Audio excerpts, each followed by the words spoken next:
상상해보세요. 한 시대를 풍미했던 전설적인 왕이 병상에 누워서 죽음을 앞두고 있습니다. 네, 아주 극적인 순간이죠. 그렇죠. 역사에 남을 자신의 마지막 유언을 남기는 그런 자리잖아요. 처음엔 자기가 얼마나 대단한 사람인지, 막 자기가 꿈꿨던 통치가 얼마나 아름다웠는지 되게 시적으로 읊기 시작해요. 맞아요. 자신을 막 구름 없는 아침 햇살에 비유하죠. 네, 비온 뒤 땅에서 파르파르 돋아나는 새싹 같다고 포장을 하잖아요. 그런데 바로 다음 숨에 분위기가 소름 끼치게 돌변합니다. 갑자기 확 바뀌죠. 네, 갑자기 무슨 철로 만든 무기랑 창자로를 가져와서 자기 앞길을 막는 자들을 모조리 불태워버려야 한다고 저주를 퍼붓거든요. 듣기만 해도 약간 모골이 송연해지는 그런 극적인 대비입니다. 그러니까요. 아름다운 아침 햇살 이야기하다가 갑자기 적들을 쇠꼬챙이로 찔러 불태우겠다는 이 기묘한 유언. 도대체 어떻게 된 일일까요? 오늘 우리가 파헤쳐볼 이 자료가 고대 국가라는 거대한 시스템의 민낯을 그 어떤 문서보다 적나라하게 보여주는 텍스트거든요. 맞습니다. 그래서 오늘 이 심층 탐구에서 다룰 문서는 바로 사무엘하 23장이라는 고대 텍스트입니다. 이스라엘의 전설적인 왕 다윗의 마지막 유언, 그리고 그의 권력을 실제로 가능하게 했던 최정예 특수부대 명단이 담긴 기록이죠. 네, 정말 흥미로운 기록입니다. 청취자 여러분, 우리는 오늘 이 문서를 어떤 종교적인 경전이나 정치적인 렌즈로 보려는 게 절대 아닙니다. 그럼요. 철저히 객관적으로 접근해야죠. 네, 이 안에 담긴 리더십의 본질이나 인간의 한계를 시험하는 충성심, 그리고 고대 사회의 피비린내라는 권력 역학을 보여주는 매혹적인 역사적 또 문학적 기록으로서 한번 파헤쳐 볼 겁니다. 이 문서를 깊이 들여다보면 우리가 흔히 아는 위인전 속 완벽한 왕의 모습은 온데간데 없거든요. 권력을 쥐고 유지한다는 게 얼마나 무섭고 거칠고 또 지독하게 모순적인 일인지 생생하게 보여줍니다. 아, 모순적이다. 네. 그럼 방금 제가 도입부에서 말씀드린 다윗의 유언 이야기부터 해보죠. 좋습니다. 텍스트를 보면 다윗은 자신을 높이 올리온 자 혹은 노래 잘하는 자로 소개해요. 그러면서 이상적인 지도자의 모습을 묘사하죠. 아까 말씀하신 돋는 해의 아침빛, 구름 없는 아침 그런 거잖아요. 네. 비온 뒤 우미 돋는 새풀 막 이렇게요. 여기까지는 진짜 너무 평화롭고 따뜻한 리더십 표본입니다.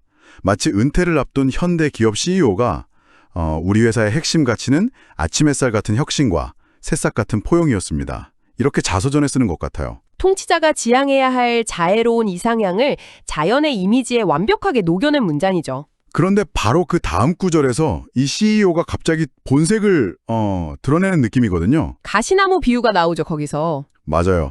사악한 자들은 맨손으로 만질 수도 없는 가시나무 같아서 치우려면 반드시 철과 창자루를 쥐어야 하고 막 그 자리에서 다 불살라버려야 한다고 해요. 네, 엄청 무시무시하죠. 새싹 이야기하다가 갑자기 쇠질에 떼난 화염방사기를 꺼내드는 격인데 이 급격한 태도 돌변에 어떤 심리가 있는 걸까요? 이게 바로 이 텍스트가 가진 아주 압도적인 매력입니다. 이 돌변이 단순한 변덕이 아니고요. 리더십의 본질적인 딜레마를 고백하는 아주 솔직한 장치거든요. 아, 딜레마요. 네, 새풀과 아침빛은 통치자가 꿈꾸는 평화죠. 하지만 현실은 다르잖아요.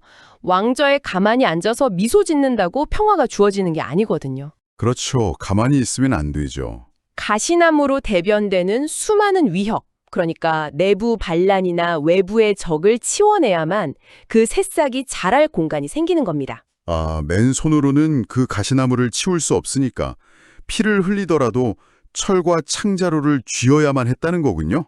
정확합니다. 철과 창자로라는 물리력 없이는 평화로운 이상향을 지킬 수 없음을 고백하는 냉혹한 자기 인식인 거죠. 평화를 노래하지만 그 평화를 위해 묻혀야 했던 피의 정당성도 같이 이야기하는 겁니다. 이상을 꿈꾸지만 현실은 철과 창자루로 유지되었다.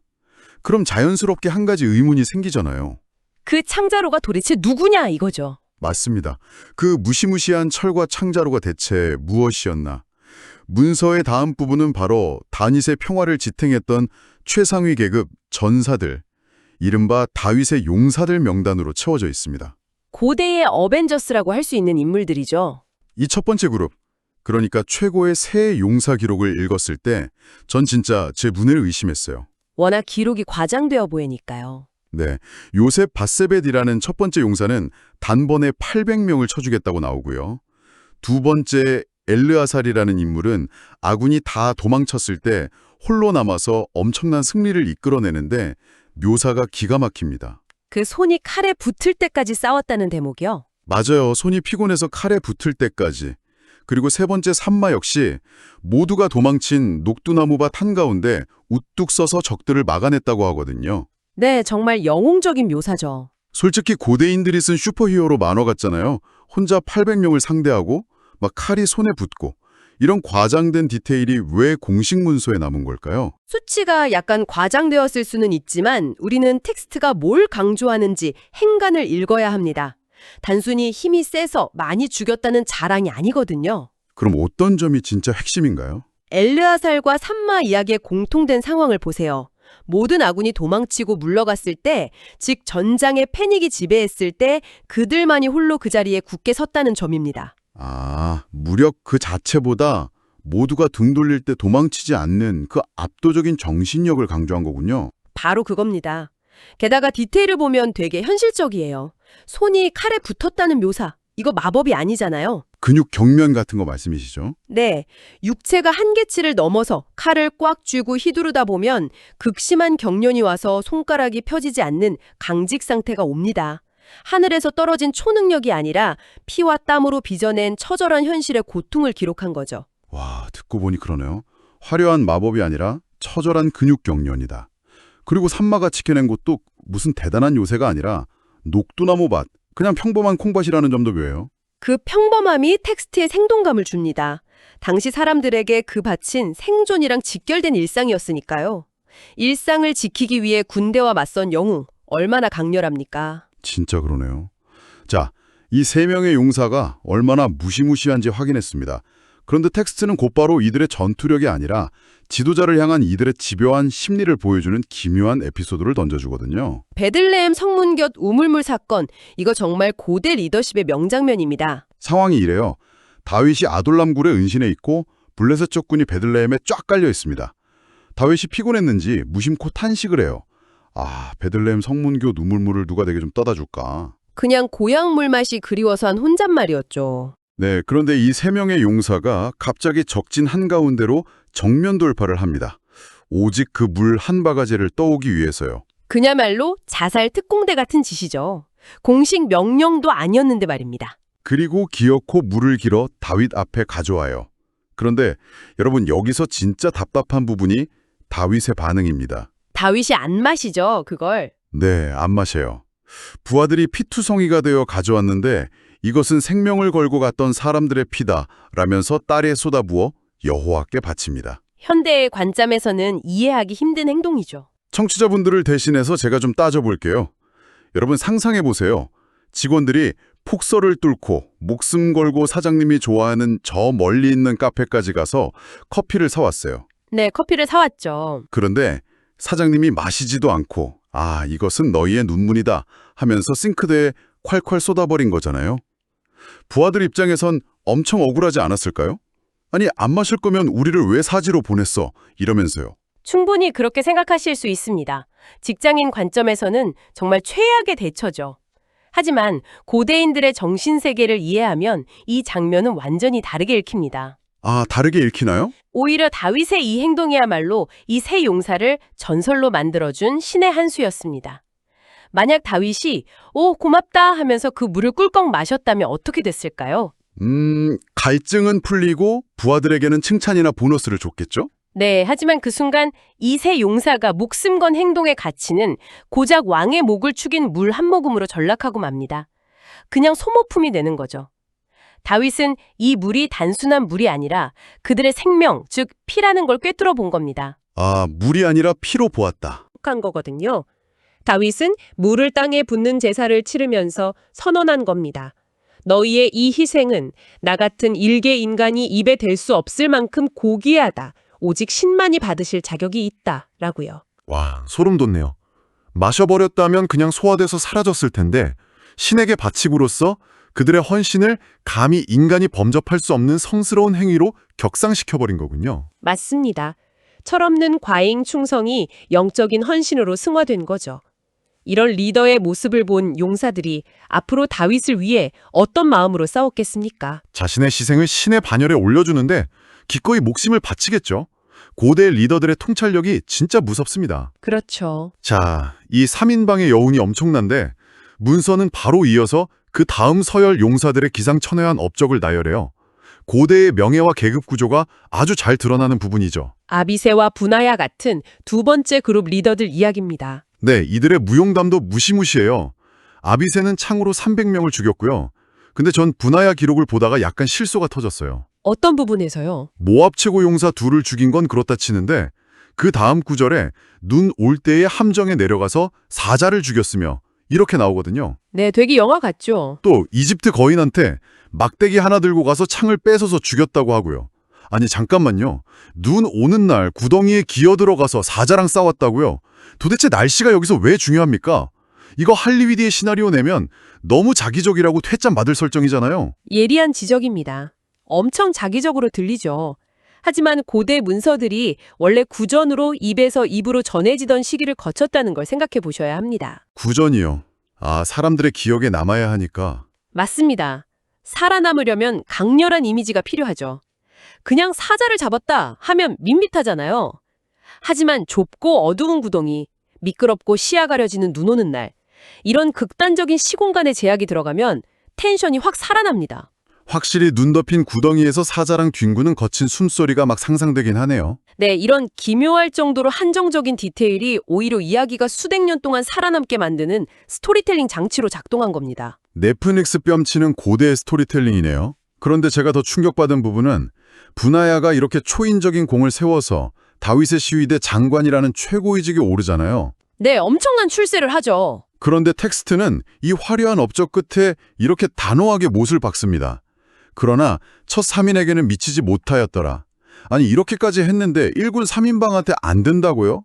왜 이렇게 잔인하게 선을 긋는 걸까요? 그 선 긋기야말로 이 무사 집단의 정체성을 유지하는 핵심이기 때문입니다. 분하야를 깎아내리는 게 아니라 그 선을 통해서 첫 3명이 얼마나 도달불가능한 신적인 존재인지 역설적으로 부각하는 거예요. 아, 1군과 2군의 경계를 아주 명확히 해서 시스템 내부의 질서를 잡는다. 무력을 다루는 집단에서 서열이 불분명하면 내전이 나거든요. 철저하게 서열을 정리하되 각자의 위치에서 최고의 명예를 주는 겁니다. 분하야도 3인방에 못 들었지만 30인 용사의 우두머리로서 엄청난 존경을 받았죠. 괴물 같은 전사들을 통제하는 완벽한 명예의 피라미드네요. 자, 이제 이 소수 영웅들에게 비춘 화려한 스포트라이트를 좀 거두어 보겠습니다. 후반부로 가면 다윗 왕국을 묵묵히 바치던 30인 용사의 전체 명단이 쭉 나열되거든요. 서사시에서 일종의 군대 로스터로 확 전환되는 대목이죠. 수십 명의 이름이 쏟아집니다. 네, 제가 이 명단을 꼼꼼히 보다가 놀라운 걸 발견했어요. 왕의 최측근 특수부대인데 출신 성분이 너무 다양합니다. 외국인들도 많죠. 암몬 사람 셀렉, 소바 출신 이갈, 심지어 이스라엘이랑 적대 관계였던 햇사람 출신까지 있어요. 고대 왕조 시대의 왕을 지키는 부대가 이렇게 다국적이라는 게 믿기지거든요. 다윗의 리더십 철학이 보이는 부분입니다. 이 군대는 혈통이나 출신을 따지는 폐쇄적인 집단이 아니었어요. 전장에서 증명된 무력, 그리고 충성심, 이 두 가지만 확실하면 이방인이든 적국 출신이든 과감하게 기용한 거죠. 철저한 능력주의 용광로였네요.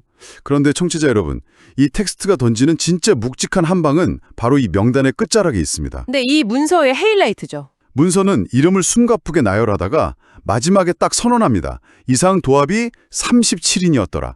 그리고 37번째, 맨 마지막 자리를 차지한 이름이 등장하죠. 이 텍스트의 모든 모순과 비극이 웅축된 이름, 바로 햇사람 우리야입니다. 저 이름 압니다. 우리야. 청취자분들도 아실 텐데 다윗 왕이 자기 아내 밧세바를 뺏으려고 최전방에 보내서 고의로 전사하게 만든 그 억울한 장군 아닙니까? 맞습니다. 부하의 아내를 탐해서 벌인 다윗생의 최악의 범죄이자 배신이었죠. 가장 충직했던 부하를 사지로 몰아넣고 아군 지원을 끊어서 암살해버렸잖아요. 와, 머리를 한 대 맞은 것 같아요. 이 문서 구조가 기가 막힌 게 앞에서는 자기를 구름 없는 아침 햇살이라고 막 포장했잖아요. 충성심 자랑도 하고요. 네, 멋있는 말은 다 했죠. 그런데 이 영당당당의 가장 마지막 자리에 왕의 그 철과 창자루에 의해 가장 비참하게 토사구팽당한 희생자의 이름이 딱 박혀 있는 거잖아요. 그게 이 문서의 위대함입니다. 기록을 남긴 서기관은 이 이름이 마지막에 올 때 어떤 폭발력을 가질지 알고 있었던 거예요. 36명의 이름으로 거대한 명예의 기념비를 세운 다음 마지막 자리에 우리아를 새겨 넣어서 그 기념비 전체에 아주 짙은 그림자를 들이온 겁니다. 진짜 완벽한 반전이네요. 이건 영웅 찬양가가 아니라 권력에 잔혹하는 고발하는 기록이 될 수도 있겠어요. 맞습니다. 통치자의 권력이 얼마나 무서운 괴물인지 보여주는 거죠. 빛나는 왕궁 밑바닥에는 권력자의 욕망 앞에 희생된 우리 아들의 피가 고여 있다는 냉혹한 진실을 텍스트는 숨기지 않은 겁니다. 와, 이 이름 하나로 사무엘하 23장이 인간 권력과 리더십의 본질을 묻는 날카로운 철학적 질문으로 격상되네요. 오늘 우리는 하나의 고대 문서를 통해서 정말 스펙타클한 여정을 경험했습니다. 네, 정말 다이나믹했죠. 통치자가 꿈꿨던 새싹 같은 평화로운 이상향에서 출발해서 손에 칼이 얼어붙는 근육의 경련, 눈 내리는 구덩이의 사자 같은 거친 현실을 지나왔고요. 목숨 걸고 떠온 우물물 에피소드도 있었고요. 네, 그 맹목적 충성과 리더십의 기싸움을 거쳐 마침내 능력으로 뭉친 37명 명단의 끝, 그 통치자의 배신으로 피 흘린 우리아의 이름 앞에서 묵직한 마침표를 찍었습니다. 이 짧은 문서 안에 리더십의 빛과 그림자, 영웅주의 낭만과 폭력의 잔혹함이 그야말로 완벽하게 응축되어 있죠. 고대 기록이 그냥 죽은 활자가 아니라 생생한 욕망과 생존의 기록이라는 걸 증명해 줍니다. 우리는 역사를 배울 때 아름다운 결과만 기억하려 하고 우리 삶도 평화롭게 빛나길 바라잖아요. 하지만 현실은 다르죠. 역사를 밀고 나가는 힘의 밑바닥에는 끝까지 칼자루를 놓지 않았던 맹렬한 피와 땀, 때론 무고한 희생이 깔려 있습니다. 네, 피할 수 없는 진실이죠. 이제 이 탐구를 마무리하며 청취자 여러분과 이 질문을 공유하고 싶습니다. 여러분의 평화로운 아침 햇살을 가능하게 만든 것은 과연 무엇일까요? 그리고 여러분의 삶이 무너지지 않도록 지탱하는 여러분만의 그 차갑고 단단한 철과 창자로는 과연 무엇입니까? 이 묵직한 질문을 마음에 담아보시길 바라며 오늘 심층 탐구는 여기서 마치겠습니다. 다음번에도 흥미로운 자료와 함께 돌아오겠습니다. 함께해 주셔서 감사합니다.